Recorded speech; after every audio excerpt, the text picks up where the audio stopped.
order. Tonight is the Committee of the Whole meeting for September 27th, 2022. I would like to make a switch to the agenda, if that's okay. We're going to switch the presentations around. You see that we have two presentations tonight. We are going to do presentation by Grant Thornton auditors first, if that is okay with everybody. Can we have a motion to make that change? Thank you. Seconded. All those in favor signify by saying aye. Aye. Contrary? Motion carried. With that change, are we okay with the agenda? Any additions? Can I just say that for Grant Thornton, we have to, the council has to approve, right?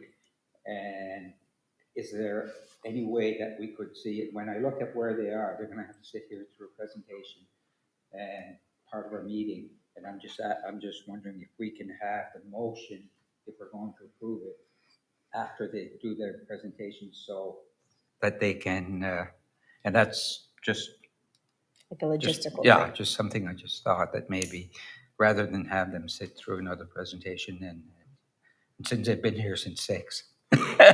Whoops. Is everybody okay with that? Yeah. Okay. So we'll move, we'll switch 3 and 4 around, and then we'll bump up 7A under the new 3. That sound okay?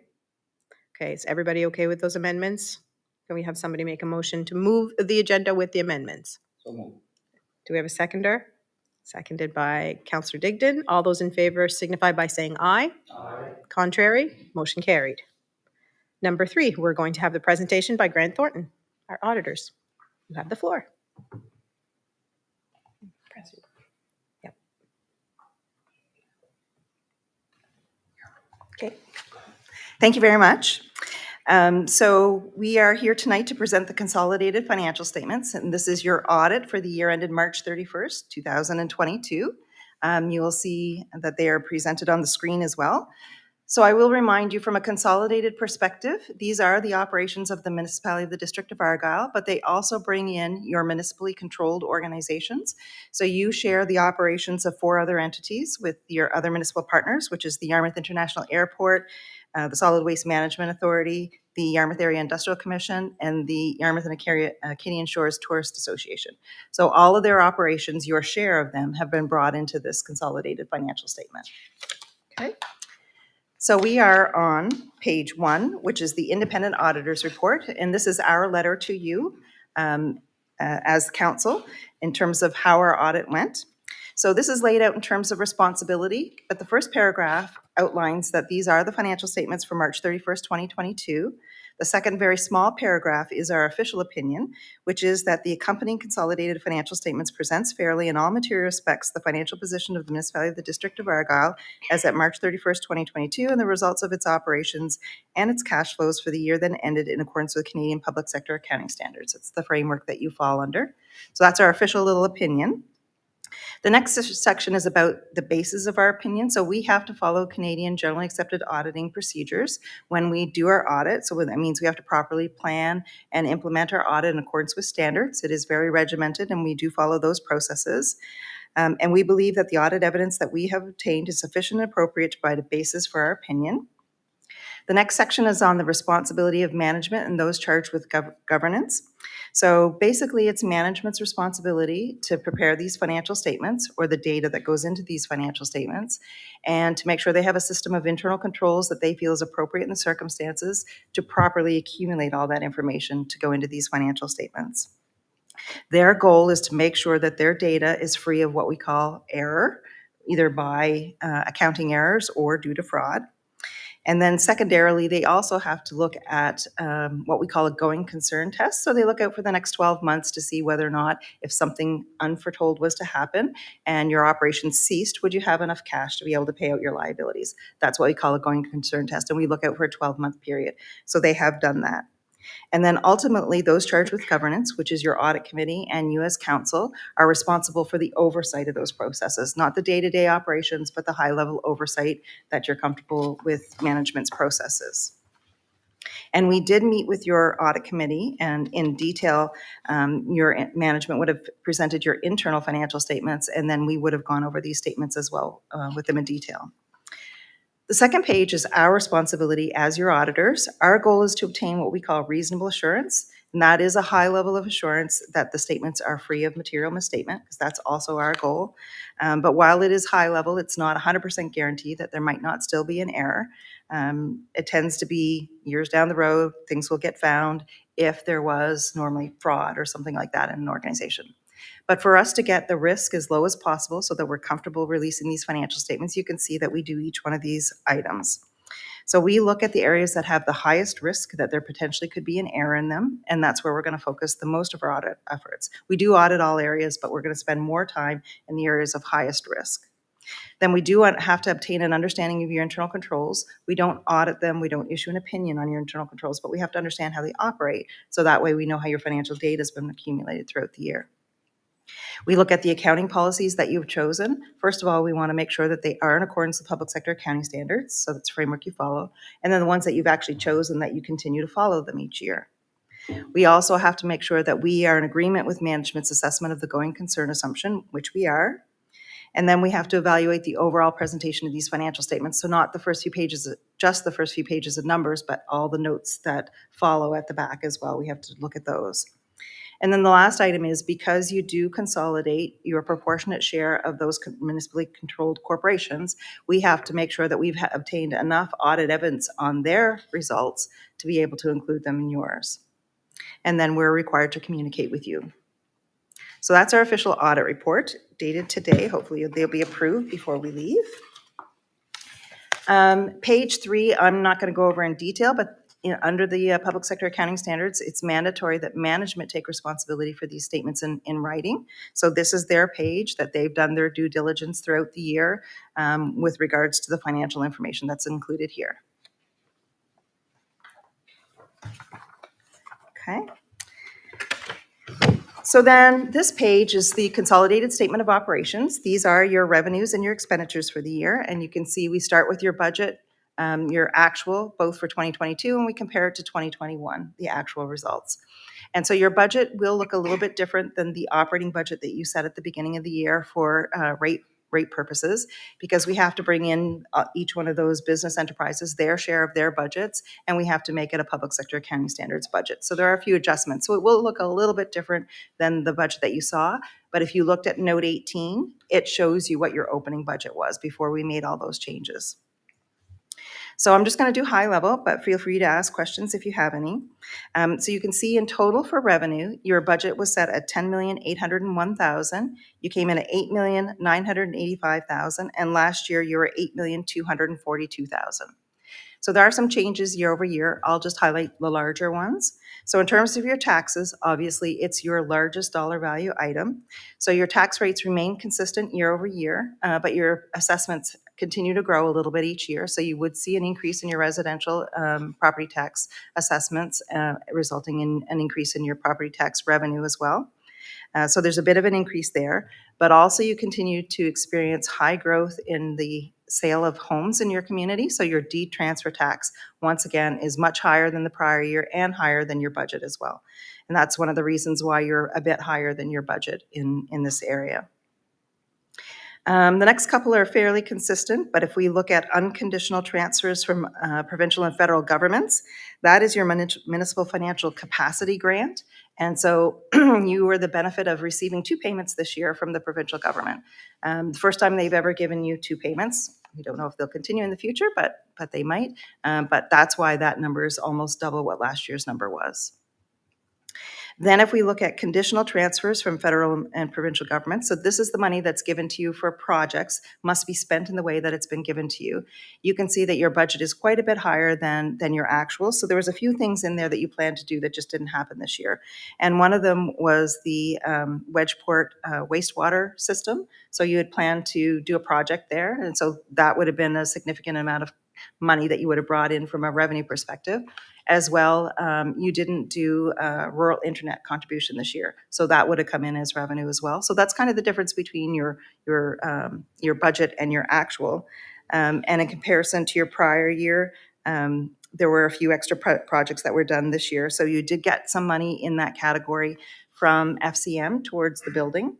So there's a little bit of extra money there that you didn't have last year. The rest of the items are fairly consistent. It really depends on the projects that you're doing from year to year.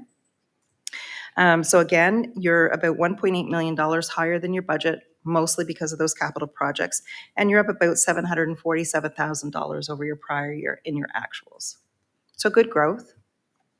On the expenditure side, you had set your budget at $9,222,000. You came in at $8,356,000. So you're a little bit under your budget, about $865,000.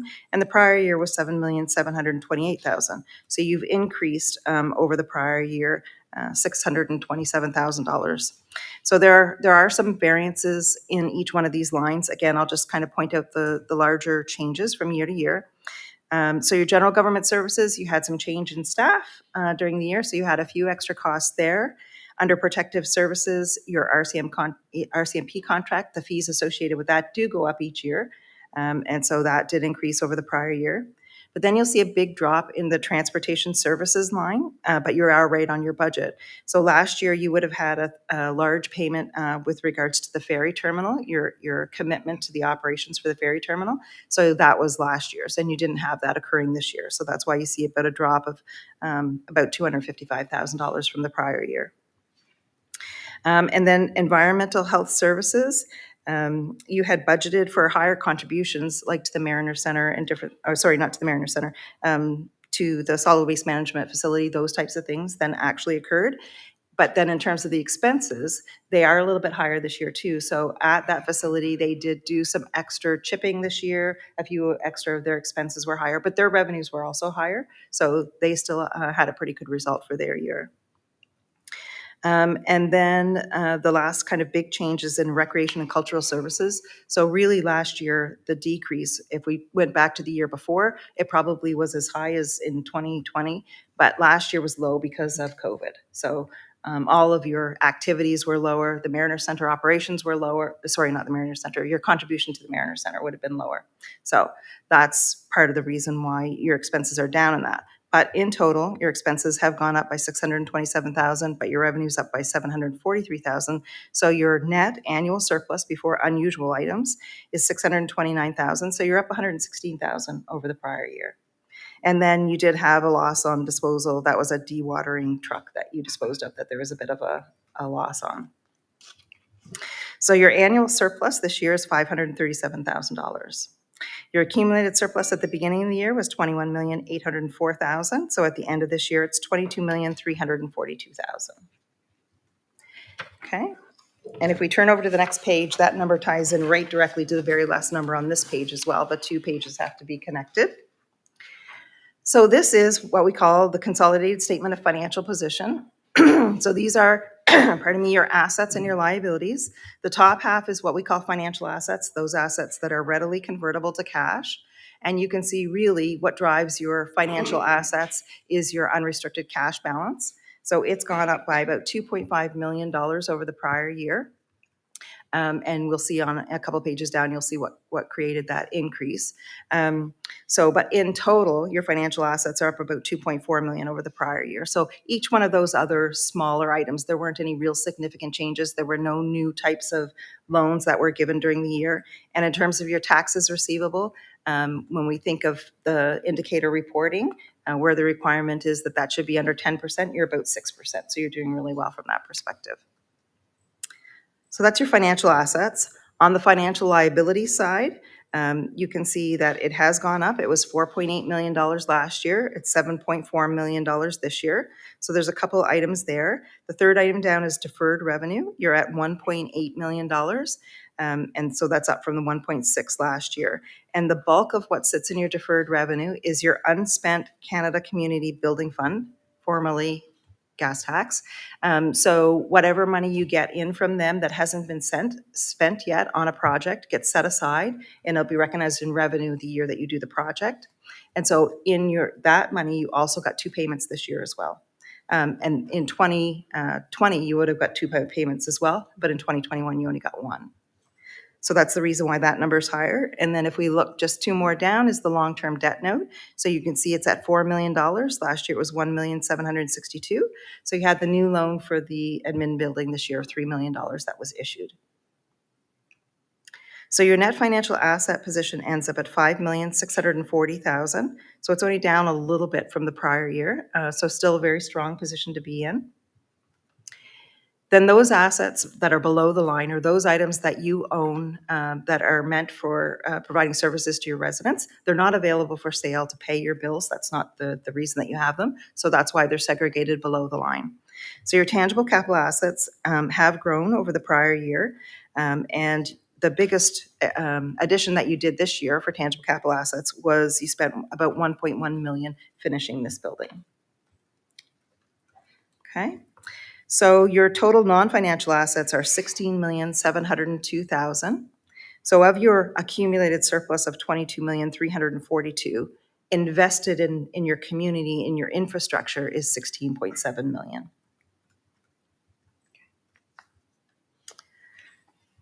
Any questions on that page? Okay, those are the two most important pages. I'll spend just a couple of minutes on this page. So that net financial asset that we looked at on the prior page, which I said was in a very strong position, this is the continuity of that balance. So it will always start at the beginning with your annual surplus. And then in a year where you're going to spend a lot of money on your capital asset additions, this will often go down. Okay, so you can see that in total between you and all of your organizations that you control, you spent $1.7 million in new additions. Okay. And then we back out amortization because it's non-cash and we've already recognized the additions. So you have decreased your net asset position by $146,000 over the prior year. Okay. On page 7,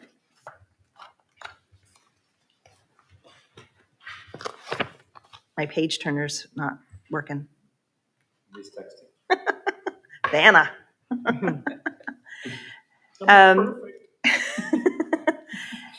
This is the consolidated statement of cash flow. And so again, this is a continuity of the cash balance from year to year. And it's always, again, going to start with your surplus for the year from the first page that we looked at. And then we're going to add back things that are not cash expenditures, like amortization, the loss on disposal of your tangible capital assets. And so from your operations, you generated $1,857,000, okay? And then you used $1.6 million in terms of purchasing new capital assets. But then you borrowed $3 million in new loans in order to fund those acquisitions. So you did generate another $2.3 million from your loans. So while you did spend $1.7 million in assets, you got $3 million in a loan. So your cash increased by $2,521,000 over the prior year.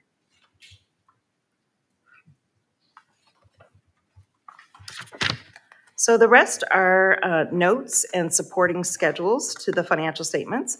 There were no changes in your accounting policy choices this year. There was no new standards that came out that affected you this year either. So these notes will be exactly the same as you would have seen in the prior years. These are your accounting policy choices that you had to document. And so, like I said, we went over all these notes and schedules with the audit committee. So I'm not going to go over the notes. But I am going to highlight a few things that were talked about at the audit committee. Was there anything else in the notes you wanted me to talk about, Alana? No? Okay. So when we met with the audit committee, Chris met with the audit committee, and we would have gone over our findings from the audit. We only found what we call 4 adjusting journal entries that we asked that were changes from what we were given in terms of your first trial balance. So that's really good. Only a few small, and they weren't large. They were just normal accruals, those types of things. And then we talked about the new section, which is coming up for 2023 that needs to be implemented, which is called asset retirement obligations. And I know you've heard it before. And so that was discussed at the audit committee as well. Management has already started their process of documenting what their approach is going to be to implement that project, to have you ready for 2023. And it is a project that's going to evolve over time. It's not something you just sit down and do in a day. It's going to take a few months to get through that process. So when it comes to next year end, that will be an additional cost to your audit because we have to audit just that project. So we'll see at the time in terms of how much you actually end up recording. We'll give you a quote at that time. One of the other things that was discussed at the audit committee was cybersecurity, because that has been an ongoing issue in the last couple of years, even more so since COVID started, whether or not you're safe from cybersecurity attacks. And so we've provided some information in terms of the types of services that Grant Thornton offers, and we followed up and had a conversation with Alain as well. So we're going to give him the results or the different types of projects that we can do and price ranges for those types of projects. And he'll be looking into potentially having one of those jobs done. We've done a lot of those projects in the last couple of years because so many people were hacked, especially with ransomware. Even in Nova Scotia, people were locked up and couldn't move forward and ended up paying to get their data back. So it's been a lot. So.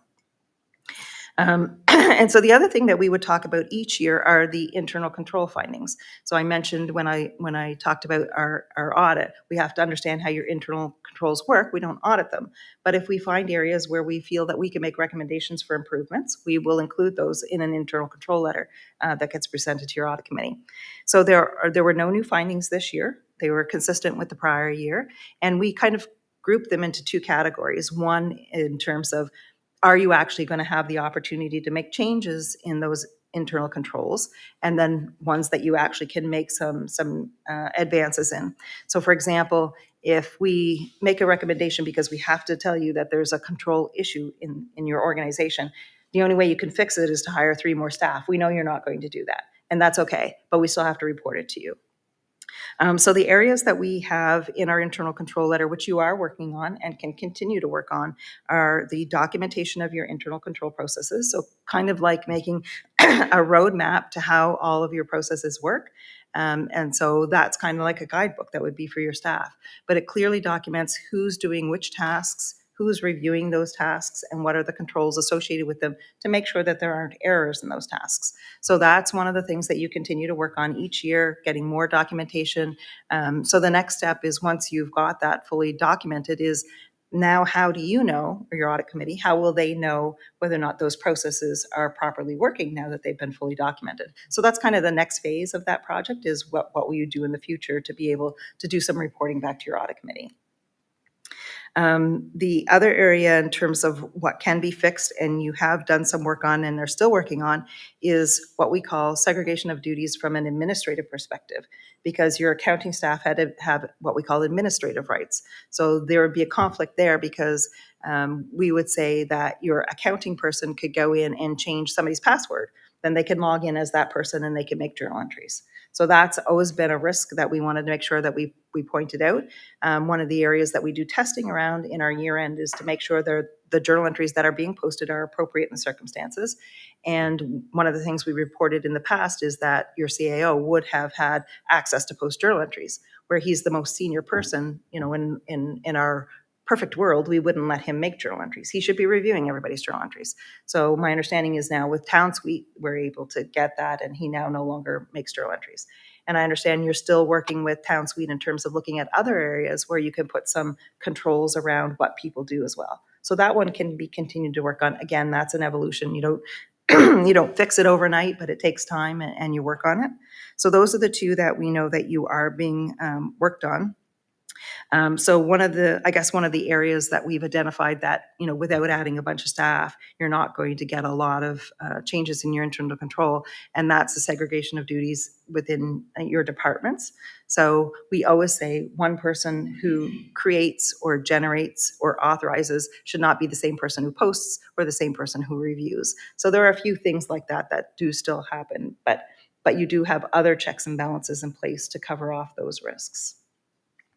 And the other one that we have reported is the monitoring system for your municipally controlled organizations. So you don't have any formal procedures to look at, what are the operations of the airport or the industrial commission.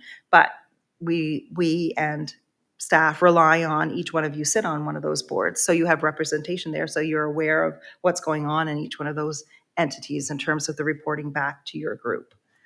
So those are our findings, and there's the two kind of categories. And so they continue to work on the ones that have areas that can be improved. So that's our report. Okay, thank you. Are there any questions for Gloria? Okay, seeing none, very detailed as always. Seeing none, are we ready to make a motion to approve the report? Okay, can I have somebody move that report?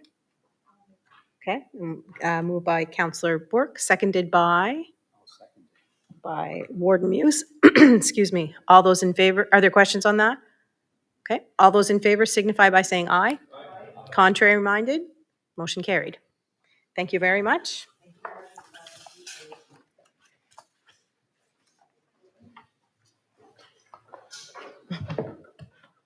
Did you tell them 6?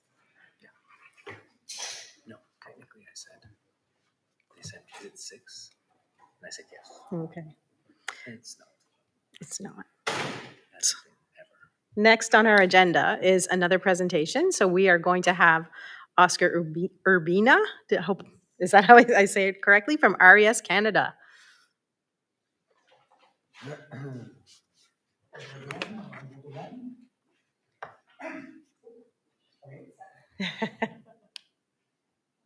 There we go.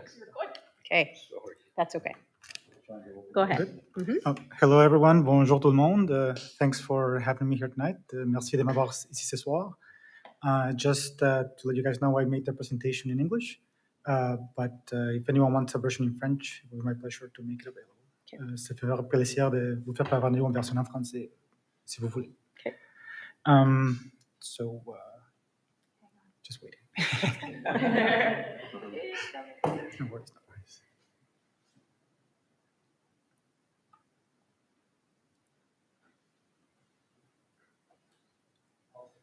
Perfect. Awesome. Well, thank you very much for having me here tonight. My name is Oscar Urbina. I'm a development manager with Renewable Energy Systems Canada, or RES for short. I'm here to present a potential wind energy project in the Argyle municipality.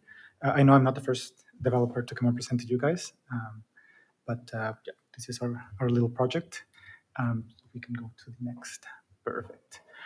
So, a little bit about the agenda that I prepared for you guys tonight is present the company, about RES, a bit of our experience, project overview, local benefits, current status, next steps, and at the end, if there's any questions, we can have a little chat as well. So regarding RES, RES is a family-owned business. It's wholly owned by the McCutcheon Family Fund. Sir George McCutcheon founded his civil engineering company in 1982, and RES was founded then to do exclusively renewable energy projects. Now, Sir Robert began his activities 150 years ago, and actually some of the oldest buildings in Halifax were built by the McCutcheon family as well. Now, RES Canada has been operating in the country since 2003, and we're based out of Montreal, Quebec. This is the mission for the company, is to create a future where everyone has access to affordable zero carbon energy. Bit of an overview about the company. These are the countries where we're active. By now we have developed around 23 gigawatts of renewable energies, and we currently support around 100 gigawatts in operations and maintenance. We develop, construct, and operate our own projects. We do wind, solar, battery storage, and transmission as well. A bit about RES in Canada. So RES began operations in Canada in 2003, but the Montreal office officially opened in 2005. Since then, we have been involved in over 2.5 gigawatts of projects, closed over 13 wind farms across Canada, and we've been lucky enough to have developed good partnerships with communities as well as First Nations. a little bit about the project. This is the project location here in Argyle. Project overview. That first line is not correct. The project itself will be around 100 to 200 megawatts. That's what we're calculating.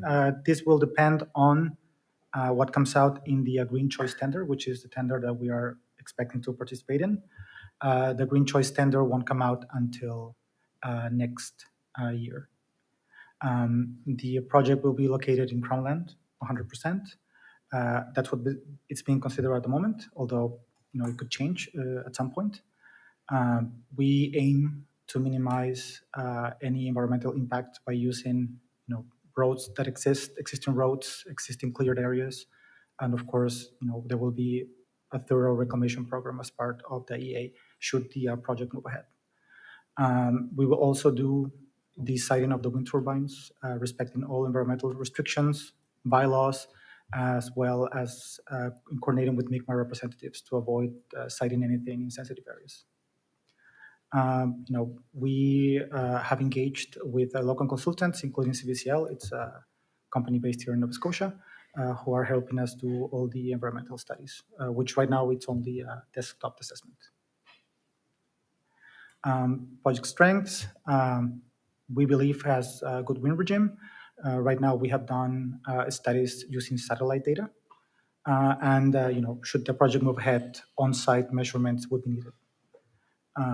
Regarding the interconnection, we aim to tie into the 138 kV line that crosses the Crownland and that goes to the Tusket substation. And of course, the project is in proximity to energy demand areas such as Tusket and Yarmouth. Regarding community benefits, I'm sure you heard some of this before as well. Of course, there's tax payment for the municipality. We also, this is just RES.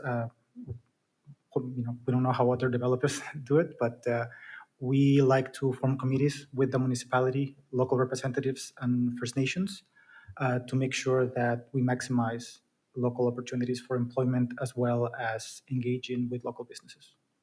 So that's something that we would aim to do should the project move ahead. And of course, there's also the benefits agreement. We usually do separate agreements with First Nations as well as either the municipality or an organization that could be nominated by the municipality, probably an organization that does community service that everybody agrees on. And there's also the possibility of the sponsorships for training to become a wind technician and possibly work in the project as well. And if we go back one more, please. Regarding ownership, we are also very open to having a First Nations partner to also participate in equity in the project. I have already approached the Acadia First Nation, which is the closest one to the project. We have talked over the phone, and I'm trying to organize a meeting similar to this to discuss their interest in the project. A bit regarding the progress, as I mentioned, we have done an initial desktop constraint mapping, so high level. We have done, again, high level conceptual layout for the 200 megawatt option, which doesn't necessarily have to be that one. It could also be smaller. We're just going a bit big just to give us options at this point.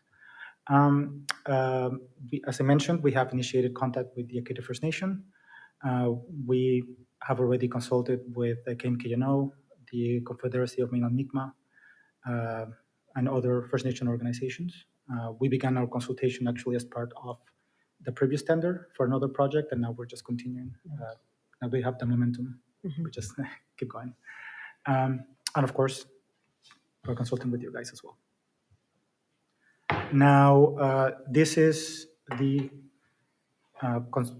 constraint mapping. Don't be afraid if it's a big area. As I mentioned, we usually go big just to give us options. So the areas that are in purple are areas that are out of the question. We cannot touch them for different reasons. Could be, there could be a receptor too close by. It could be a sensitive area that's been located and it's public knowledge. In desktop studies, we usually use public information. And then the green areas are areas where we could possibly put a wind turbine. Once we do this, what we usually do, then we overlay our wind resource map with the satellite data with this, and then we choose the best areas where we could locate wind turbines. So on the next slide, again, a very high level layout for 200 megawatt option. Then we put subject to change as, still very early on. We could find sensitive areas that, are, particularly, people might not want them there. So, we, again, analyze our area that gives us options to move turbines as the consultation progresses. Now, regarding next steps for the project, we need to begin the consultation with all the other Mi'kmaq communities. If the project moves ahead, we will also begin the stakeholder engagement with other organizations in the area, as well as provincially. And also then, the need to put in an interconnection request to NSPI. This will confirm if there is capacity on the line for us to connect our project. And of course, if this turns out to be feasible, then we put in a wind met mast on the land, and we begin a wind campaign to do the measurements on site as we discussed earlier. Now, consider possibilities. Right now is the Green Choice tender that is coming out next year. So again, we're really early on in the process. That's why everything is subject to change still. If the interconnection request yields good results, we will move forward with that possibility. Another possibility that it's still very early on, but we wanted to bring forward to see if there might be interest, would be a potential wind hydrogen project in the area. However, we do want to signal that a green hydrogen project is a different ballgame, because you're talking about at least 800 megawatts of wind energy needed. So, we want to approach that a bit more carefully, because, we're talking about a big number of wind turbines in the area. That's it for now. Thanks so much for letting me present. Thank you. I tried to make it concise because I know we only have 10 minutes. It's difficult. We're seeing more and more presentations. We're getting more and more information on wind energy, so it's always good. We welcome these types of presentations. One of the questions that I had, the map that you had up, I couldn't see the area. Just my eyes, I can't. No. Can you give us an estimate of where it will be? Like, what area are you looking? So right now, the area that we studied for the constraint mapping is essentially the big PID, Crownland PID, that is right north of Argyle. So it's a large Crownland plot that we were looking at. And then is the southern portion of that Crownland where the turbines are located at the moment. Okay. Okay. Yes. I couldn't see. Okay. Yeah, and again, very early on, Yes. we can move things around. It was just an example to show you what it could Yes. potentially look like. Are there any questions from council? Anybody have any questions?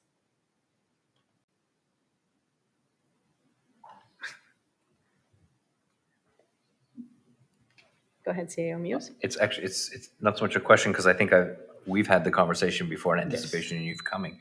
It's more a comment about the approximate location. So that's a big area. I will get to you, council, that PID property that in question, so that you can understand where it is.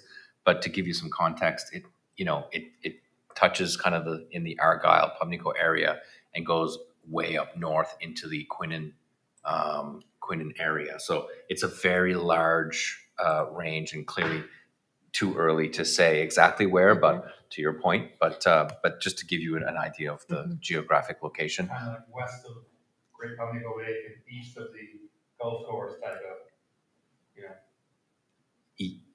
It looked a lot like that, yes. So let me get that information to you so that you can see it on the map. The PID the actual pit in question. That's it there, but I'll get you an online, maybe a map or GIS to just give you an idea of what property we're talking about here. Because the councillors have a heck of a lot more familiarity with the community than, Of course, of course. Then- And that's one of the reasons, then, we yeah. present this early as well, at least us, because we want to get the feedback. And, you can let us know, what, this particular area, we don't think it's a good idea. And we have the option to start looking at other areas Right. as well. Board Muse? So are you just investigating? Is this a project that we can look, that's going to happen? Is that something that you're just in the preliminary stages where you're assessing whether or not you're going to do this, or is that a goal? Yeah, What's the? We're in the advanced preliminary stages. So it depends on what option ends up happening.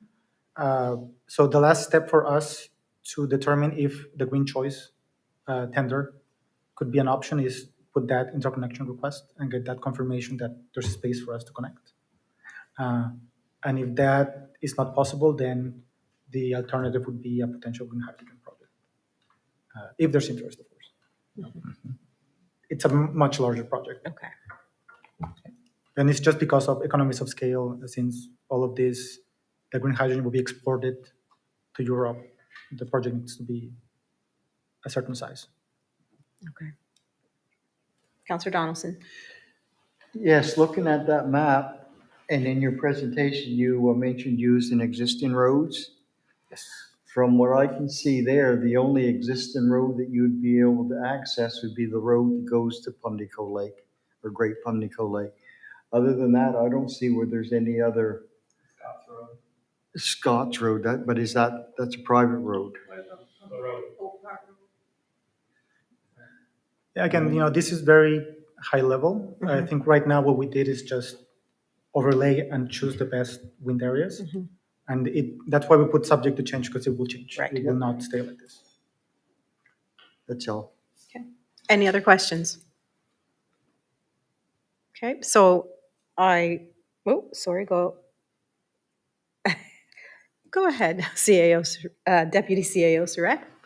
Yeah, you mentioned in your presentation a lot of First Nation. Is that, what's the role, I guess, of the First Nation? Is it about to strengthen your application, or is it to identify sensitive areas that they could help you with it? Or what's the role, I guess? So it's a bit of everything. We do have the habit of partnering with First Nations. Right now, one of our projects in Saskatchewan, Beckebar, we are doing it in partnerships with the Kawasis First Nations there. And we also have another project in Nova Scotia that I'm actually, on Thursday, I'm meeting the First Nations for that project as well. So that's something we do as a company. Now, it's undeniable that there is a certain advantage to having a First Nations partner. In terms of the last tender, for example, the VRP, all the projects that won had a majority First Nations ownership, so 50%. Again, we do need to do the MEKS to avoid any sensitive area. And that's also a role that First Nations fulfill. So a bit of everything. Thank you. Okay. Seeing no other questions, we want to thank you for taking the time to come speak to us. I'm sure we'll be in touch. I'm sure that we will, we'll have some more conversations about this project, but thank you for coming and giving us a heads up on what's brewing and what's developing. Awesome. Thank you so much for having me. And as I mentioned, once we have a bit more results, I'm sure I might ask for a follow-up meeting. Yes, sounds good. Thank you so much. Thank you.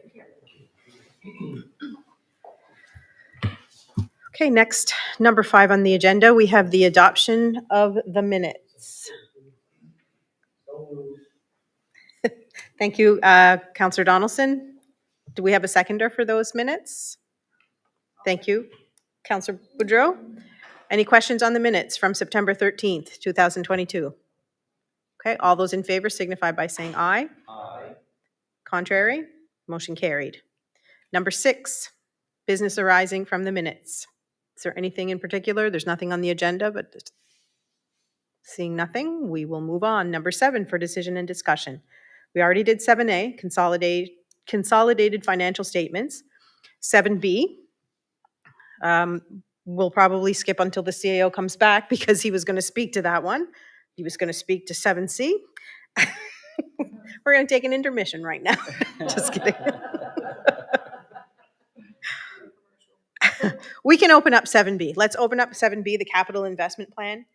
We did take a look at this at the audit committee meeting, so you'll notice that the projects that we're looking at over the next 5 years are on this plan. And the CAO is going to talk about, there are codes, specific codes for each of those projects. Some of those projects we're working on, some of those projects, we almost had to take an intermission here.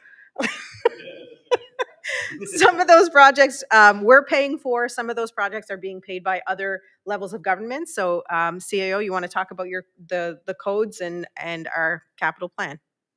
I sure can, and what I can do is I can put it on screen. That wasn't really the plan. Oh, thank you. It wasn't really the plan to put it on screen, but I know that our trusty IT person can probably help me out here. So I'm connected, my good man.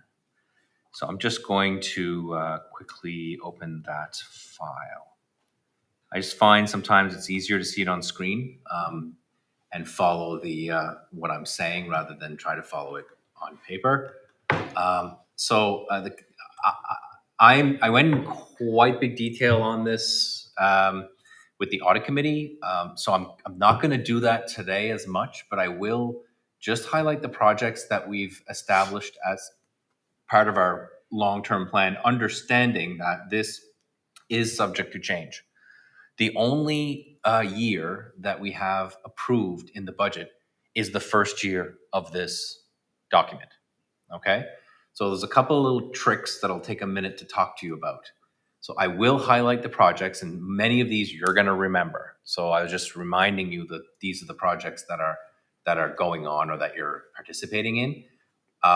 There's a lot of numbers and a little bit of gobbledygook that you'll see on the screen, but I'm just going to try to decipher some of these things. The first thing is the codes do have a meaning. So code 10 means that you're paying. Code 10 means you're paying, and it means that the capital reserve is where you're getting the money. Okay, so that's important for you to know. The other, as I scroll a little bit to the right, is code 21 is a federal grant, but it is a specific one. It's your gas tax grant. So, whoops, that's weird. How did that happen? Oh, Luddite. Anyway, I'm getting old. So the code 21 is your gas tax. So that means we're paying with the money we get from the government. Every other code means we're either getting it from the province, or we are getting it through another government grant, or we're getting it as a partnership with some of our neighbors, or we're charging the residents for a service. So all those codes, I'm not going to get into the details, it's too deep. But so 10 and 21, those are your key numbers. So when you see 10, you know you're paying. Separate from this, I did go in far more detail about whether or not the municipality can afford these projects over the next 5 years. For those of you who have been in the audit committee, you will have received that presentation.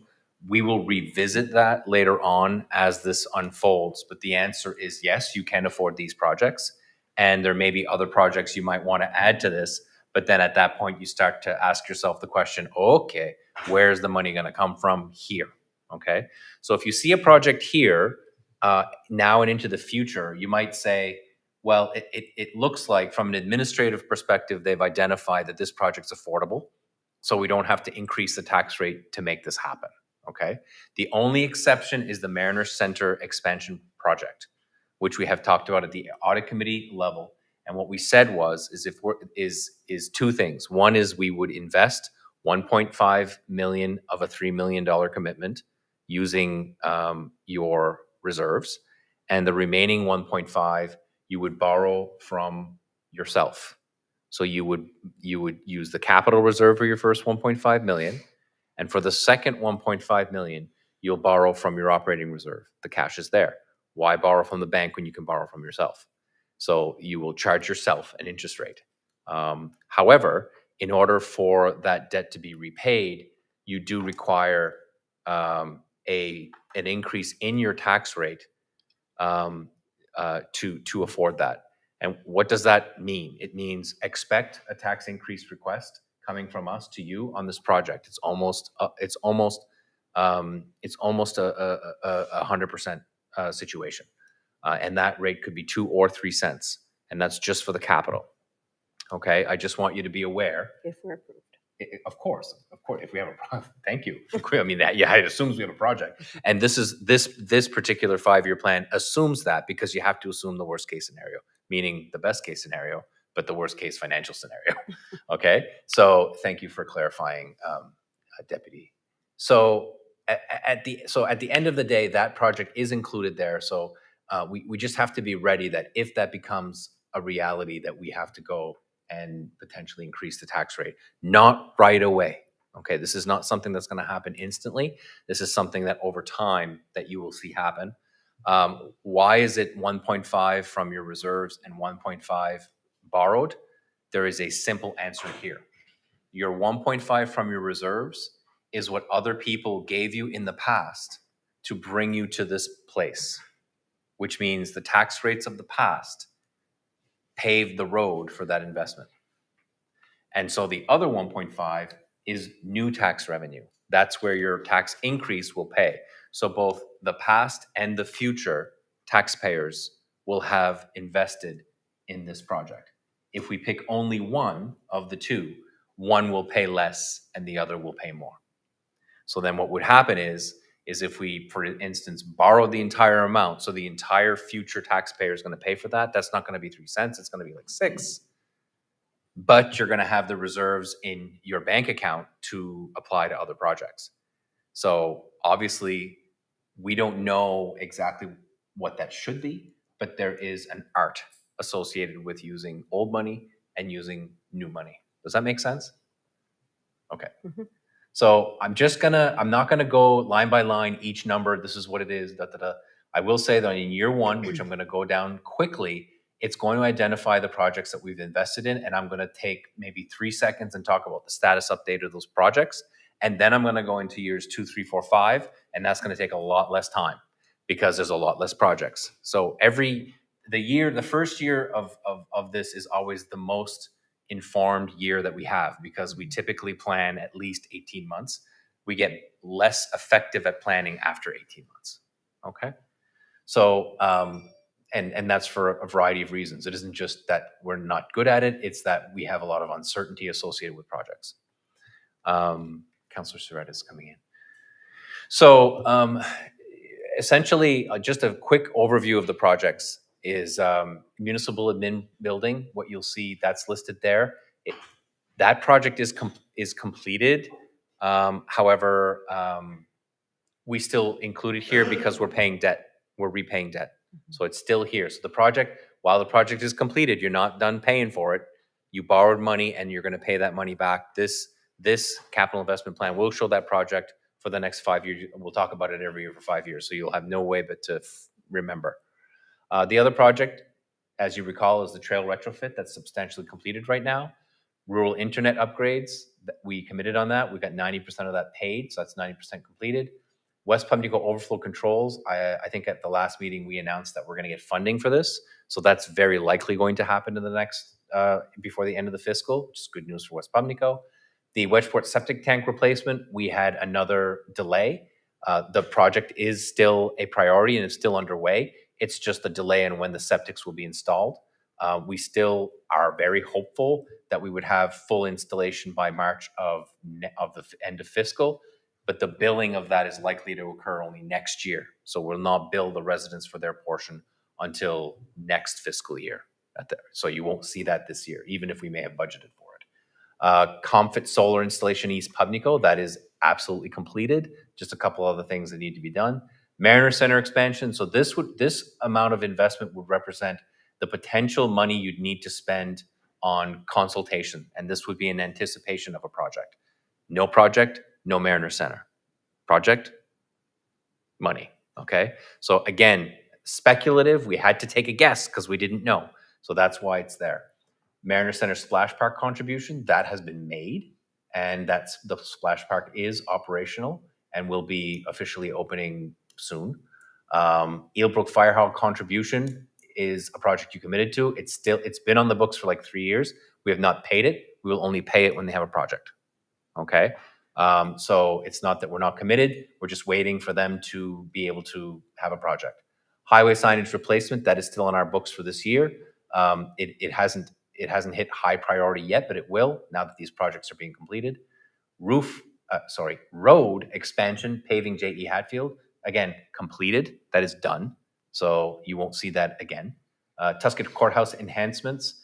The total project might be 150, but if you see over here as I scroll to the right, you'll see the first year is 80,000. That's not the full project. This is a 2-year project.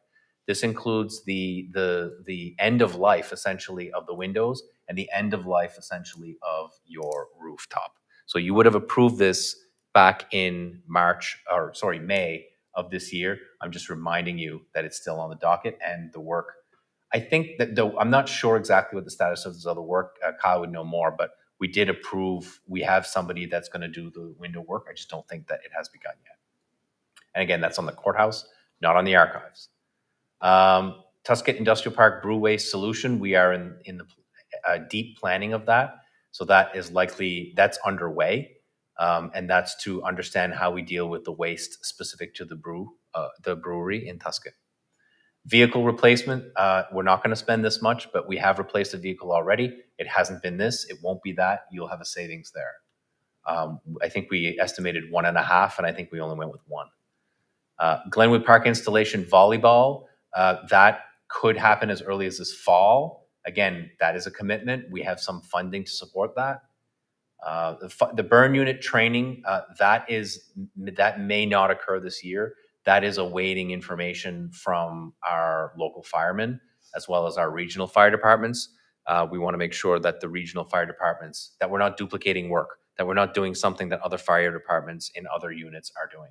So that one has been delayed a bit, but it may not be spent this year, but it may be something that we look at what's happening in the county, and perhaps instead of spending that much, we spend far less to accommodate our firemen.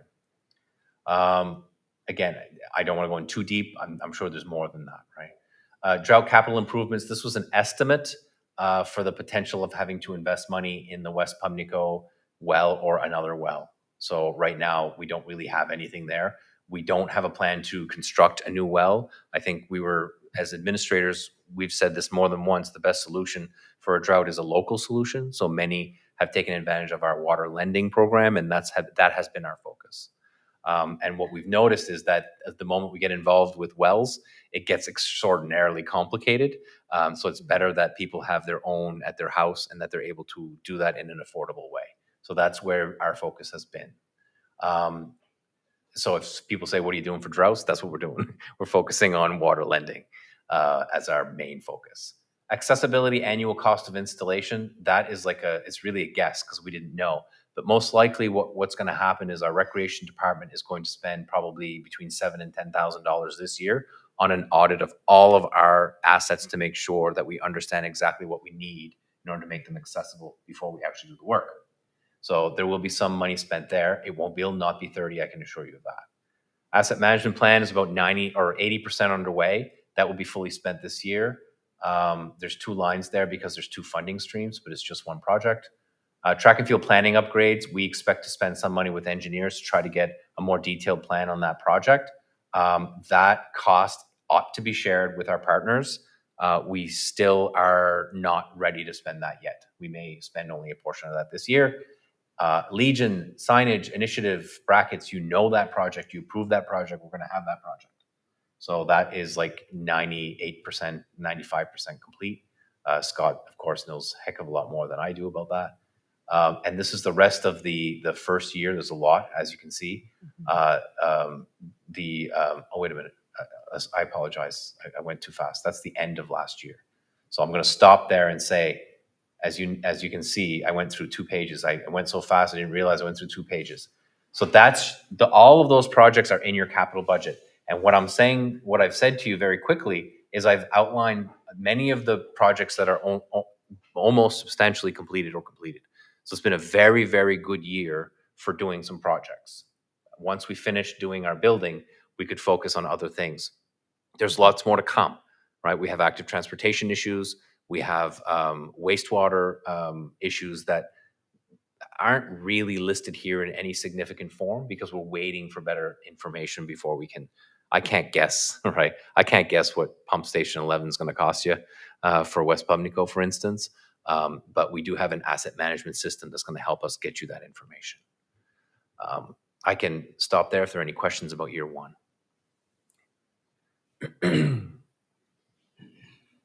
Councillor Surratt. I may have asked this before the years. So let's say we put $200,000 for, I forget now, whatever. And so that goes on our budget. It's not only in the capital planning, it's put in our budget. So if we don't, for the Ilbo Fire Hall. So if we don't spend it, does that mean we're over? And what do I mean by over? So if we were planning to spend it with minus, so we were going to spend that cash, so that's on the expense side. But if we don't spend it, does that mean it's an overage, that we're over? But we're using our own money. It's Right. So I think I understand what yeah, you're asking. it's a little complicated there, So right? the budget every year has what we plan on doing. Yes, So if we don't plan on spending that 200, typically what happens is we carry that on. In this particular example, we carry it forward. So the 200, it'll show we're budgeting a $200,000 expense, but our actual expense is zero. Yeah. You have a surplus of 200,000. Your bottom line is 200,000 richer because you expected to spend it and you and didn't. you did. Okay, that doesn't mean you found $200,000 because the 200,000 was Is in- your own. It was in your own. It's like you're at the house and you think you're going to renovate your garage for 50,000 and you plan on that, but it only costs you 30. Well, you still have that 20 in your pocket, right? And so if you might want to spend that in another way on the garage, or you might want to transfer it to your living room. It's very similar kind of logic. Gotcha. So that is going to happen in this case. I'm pretty sure that we're likely going to move that 200, that example, into next year. In other cases, the project might in fact be canceled.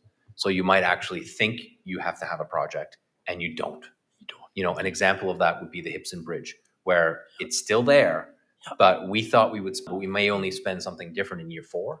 So that is almost like a cancellation and like, okay, we got to reinvest to make sure we have enough money for that project.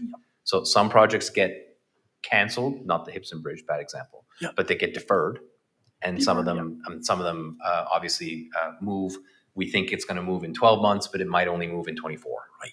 All those things we do our best to budget. Yeah. But your 5-year plan Yes. in front of you is intended to capture as many projects as it can in the last 5 years. Yeah. And I would tell you, some people might disagree with me, but I would tell you that if you're planning for something more than 5 years, unless you've already borrowed for it, it's very difficult to be accurate. So if you've borrowed for something and you know you're going to pay for it for 12 years, that's easy to predict. But after year 5, I don't know what we're going to do in year 6, right? I don't know which project's going to be your number one project. It's too far away to predict accurately, right? Thank you. You're welcome. I got it. Okay, so I'm just going to go very quickly to year 2, 3, 4, We have 5. another question. Oh, I'm sorry. Sorry. Councillor Saulier. Thank you. Can you translate what a 2 or 3 cent increase in taxes would be to the average homeowner? I can. So so I'll start with what it means to you, and then I'll take the next one and say what it probably means to a typical taxpayer. What 1 cent means to you, and when I say 1 cent increase, I mean residential, not commercial, because it's a different amount of money for you. A 1 cent residential rate increase will give you approximately $48,000, perhaps a slightly bit more, maybe 49. So that's your total revenue that would be generated today if you increased your tax rate by 1 cent today, residential. Now, 1 cent residential to a taxpayer with a $200,000 home value, which is quite typical of many, would be a $20 increase. So a little bit more, maybe $23. Divide that by 12, and that's not a lot of money. Some people use the Tim Hortons rule. How many Tim Horton coffees does it take to get you to that number? So as an individual taxpayer, an average is 23 for each cent. So obviously, if it's 3 cents, it's $69. And what you also have to consider is that not every taxpayer is an average taxpayer.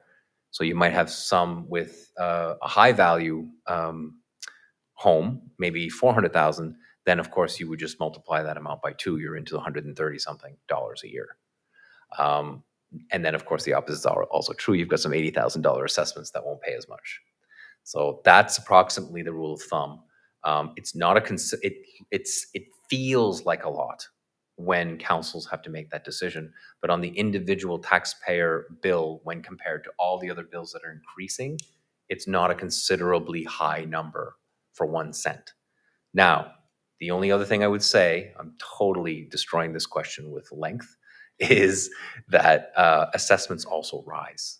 So if you are increasing your rate by 1 cent, you may in fact be asking your resident to pay the increase in your assessment plus a 1 cent. So I don't want to ignore that reality for the taxpayer. Does that make sense? Okay. And we're happy to circle back when the thing comes around closer. We're happy to look at that. And we do this at least once a year in the budget time to make sure you're very clear on what these things might mean for you and for your residents, of course. Thank you. Councillor Donaldson?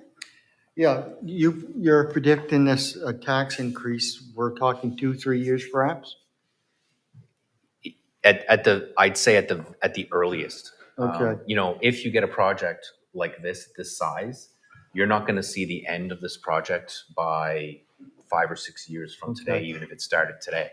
So if you're going to use some of your money in the interim, most likely at the end of the project would be the time where you would require that cent increase to pay off the debt. So you have to get the debt and then you have to pay the debt. So if it takes you 5 years to construct, it's probably 6 years before you see that kind of increase for that reason. That doesn't mean we wouldn't increase for other reasons, but for that particular project, and again, assuming it was successful, even 5-6 years is a better guess. So aren't we a little bit premature on this, thinking a tax increase if it's that far out? Because we're one of the lucky rural municipalities in Nova Scotia.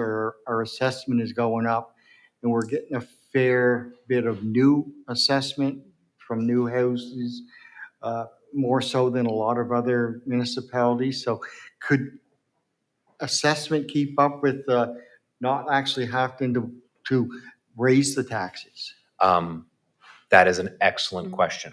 So I would say that, first of all, when I say 3 cent increase, that means if the project was completed today in today's environment.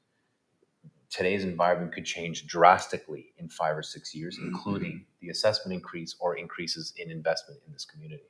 So in theory, it could be that you could generate enough revenue to not have to increase the tax by 3 or 2 or even 1. Again, it is too early to predict for sure what that would look like. The other major factor, as far as I'm concerned, is one of the presentations you just had. How many wind turbine developments might actually occur in your community, and what does council want to do with that money? Because we know that the Wedgeport project, if it became successful, is probably $670,000 a year in taxation for 25 years. This one here could be double that. If it was successful, we have another potential. We have other solar opportunities. So there are other ways that we could potentially pay for this, but that would be up to you as a council, because what you might do with that money is say, forget Mariner Center, we're going to do Argyle sidewalks, or right, you could do something else. So it's an excellent observation, and I'm glad you mentioned it, because I don't want to leave you with the impression that there's an absolute here. What I'm saying is that the most probable solution, the most probable is 3 cents in 6 years, but much can happen in between. So there's a big what if there. I just wanted to clear some of that up because it has been mentioned, right? It's out there now. And we're the ones that are going to be approached, and well, when is it? And like, why are you doing it? There hasn't been a project announced yet. And right. So I just wanted to clear that up some, that's all. Right, and I appreciate that. And I also have to say that I say these things based on what the best assumption of approaching this project would be if it existed today. Thank you. So there is uncertainty there, 100%. Thank you. So if I'm okay, can I continue? Okay. So I'll just go quickly to year 2. So the other projects, I won't repeat the projects because some of them are multi-year. I'm not going to repeat them twice. Track and field, again, I said this one, yes, I did mention it last year, but that was just the planning. This would be the execution. That's aggressive. That probably won't happen in the second year. It might happen in year 3, but you never know. And then, of course, we talked about Mayor's expansion, Tuscan Courthouse round 2, trail retrofit. So what I've done is I put $25,000 a year to retrofit the trail. So we had a big project this year, but every year we need to do something to that trail. So I'm just guessing. And then what I have in there is engineering for sidewalks project planning. This was identified in our active transportation plan. The problem is we've got to send the province something by September 30th of this month. But the active transportation plan is set to be reviewed and potentially approved by council in October. One of the big recommendations was, in order for you to do sidewalk project planning, sidewalk projects, you have to plan them first. So that is not specific to any sidewalk. It's not specific to any community. But what I'm anticipating is, okay, well, I got to set money aside under the assumption that council could potentially invest in that area, which is why it's included here. So it's not appropriate for me to say this is absolutely going to happen because you have not approved that. Okay, but it's on our active transportation plan that you will see next month, and you have plenty of time to ask questions about it and make any amendments you wish. This is year 3. I told you to be faster. East Pubnico tank repair in year 3, track and field to finish. And the other 2 projects are they're showing the multi-year components and repayments of debt. So you've got the big one, the big new one in that year is the East Pubnico tank repair. That has a lot of conditions associated with it. Number 1, we need some sort of funding from both the public, the person using it or the company using it, and also the government. So we can't do this project without partners. No partners, no project. Okay, but we know that this is a big issue. And so we're identifying it as a big issue. So then if I go in the next year, I know I'm spending all sorts of wonderful time here, right after the auditors spent all sorts of wonderful time on numbers. It's just so good. And so this is year 4. What you'll see here is the new ones included in year 4 are there's one actually, the Hipson Bridge retrofit. So the Hipson Bridge was added based on audit committee conversations. We anticipate $185,000 in that year, of which all of it would come out of your capital reserve, because quite frankly, we don't think there's other funding available for this, unless it changes. And then the last year would be year 5. Again, nothing new. So these are just continuations. These get approved every year for 5 years. So next year, you might not recognize some of the things that are there, but you pass that 5-year plan every year for 5 years. So your most important year was the one I spent the most time on, which is year 1. Year 2, and as you go further out, the less important it is for us to be accurate. And again, I will say this, and I've said this a million times, keep track of these projects. These projects are yours. They are yours to oops, sorry, I went too far. They are yours to manage, to ask questions about. If the process of adding capital projects, we don't really have an official process, but the asset management should help us along. How do you get a project underway? Because you might have a project in your head today that in 2 years could be a reality that is not here. So we need a way to get those projects up and informed so that they can be considered. We don't have the asset management process should give you a system and a reality check maybe on what's out there. And the last comment I'd make is probably a little less popular, but more perhaps realistic. A lot of our best projects are above the ground, but a lot of the projects that cost the most money are below the ground. We have that reality. We have certain wastewater projects that have been there a long time. West Pubnico is the oldest, right? So So as these things get older, obviously the maintenance increases, just like you're all used to. Right? So that's the end of that. Are there any further questions or comments about it? What we require is an approval so that we can submit that to the province. But again, I repeat, your capital budget for the one that you passed in May is the most important one. For me, this was a good review. I felt like we had spent so many years talking about our building. That was what was always kind of in my mind, the building, the building, the building. And then when I looked through this list, I was like, oh yeah, that's right. I forgot about that one. I forgot. It's good to know. Is there any way that as we finish projects, they could be highlighted? That's an excellent question. Actually, Chantal and I were talking about Okay. just that, is that we would have probably a clerk report that would show both progress of capital projects as well as the potential of progress of motions that you've made. We call it a clerk report because it's the municipal clerk that does most of the tracking, even if it's Scott that might champion a project. Mhm. So we will set that up so that on a regular basis that you will get that information. It's just, it doesn't even have to be discussed in, it Mhm. just, if you want to discuss it, you can, but we'll put it there for you Yeah. on a more regular basis. So we're working on it. Okay, sounds good. Counselor Digdon.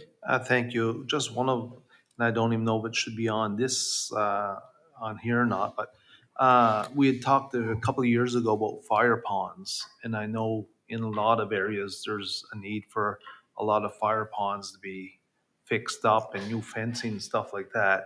Just wondering if we're still looking at fixing up some of those fire ponds or what we're gonna do with them. That's an excellent question. I can tell you what we found. So first of all, it's not on our budget. It was on our budget in the past, and we struggled to invest because what happened was we started to get into dealing with the situation, and many of these fire ponds were on private property. So it was one thing to be able to assist a fire department with their property. It was quite another to deal with private property. So we kind of got hiccuped on that project. I won't lie. Is it something that we should probably look into? Yes, I would say that that in some cases some of that work has been done. So what we did was we identified those that needed guardrails, like DOT help. So we had like three, I think two actually in Guise district, three in total, one in Westport as well, that required that guardrail, and so that kind of finished that one because we could do the work in the right of way. However, it is not on the list right now. It is something that we can raise before the next budget if that's something that council wishes for us to pursue. Because right now we're kind of like a little less pursuant in that area. And the only reason I ask is we've started with the West Pimlico Fire Department, we've started actually repairing some of these holes. And it is very costly to repair them and new fencing and all that. And we've been using the money out of monies, the levy that we collect, tax and that. But I know as a municipality, we talked about possibly a project for all over the municipality. And we're taking a lot of our money that could be going into operating and new equipment and stuff like that for repairing these ponds. I concur. I think that I know that in West Pimlico's case, they're taking it on. I think it's something that we probably have to bring back to council for a little bit more guidance on, because I think we're a little stuck on how we're going to deal with this. There's a variety of ways we could do it. One could be a grant program to the fire departments to deal with their own issue. That might be a possibility. And they're the ones that are in a better position to know which ones that they own. I think we want to be careful about the ones that we don't own. Because what we've done is we've done things like put signage like "Be careful," and we've had like residents say, "What the heck are you doing on my property? Get off my property." Well, this is a fire hole. Well, not to me. Okay. So we've had that happen. So it kind of made us put our hands up a bit. But your point is well taken. But I think I would encourage you to re-raise it at a future meeting so that we can work it out amongst the. And if the rest of council wants this to happen for sure, we will find a way to make it happen. No problem. Thank you. Yeah. Counselor Bork. Can you press your?